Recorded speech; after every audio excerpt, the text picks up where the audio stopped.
Hello, আমার নাম অনুরাগ নস্কর। আমি নরসিংহ দত্ত কলেজের স্টুডেন্ট, বোটানি ডিপার্টমেন্টে। আমি এসেছি 15 ডেজ ইন্টার্নশিপ প্রোগ্রাম আর্ট স্টারে, সিসিএফের আন্ডারে 2022। আমাকে আমাদের ডিপার্টমেন্ট থেকে, কলেজ থেকে এই যে সুযোগটা দিয়েছে, এটা খুবই অনেক আশাবাদী। আমি আর্ট স্টারে এসে যে এরকম একটা সুযোগ মাশরুম কাল্টিভেশনের ওপরে পেতে পারবো, এটা আমার কাছে খুবই গর্বের ব্যাপার।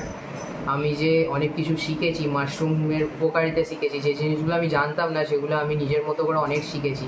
স্যার, আমাদের অনুজিৎ স্যার যে জিনিসগুলো আমাদের বলেছে, অ্যাডভান্টেজেস ডিসঅ্যাডভান্টেজেস মাশরুমের ব্যাপারে, ডেইলি ইউজেজ, ডিসইউজেজ, আমি ওইগুলো যতটা সম্ভবত আমার চেষ্টা অনুসারে আমি আমার জীবনে কাজে লাগাতে পারবো। আর স্যারের দেওয়া যে কটা বক্তব্য, সেগুলো আশা করি আমার আগামী জীবনে অনেক কাজে লাগবে। আর মোটামুটি মাশরুম কাল্টিভেশনটা আমিও চেষ্টা করব যে নিজের মতন করে আমিও শুরু করতে পারি এবং পরের প্রজন্মকে এই জিনিসটা ফরওয়ার্ড করে দিতে পারি। ধন্যবাদ।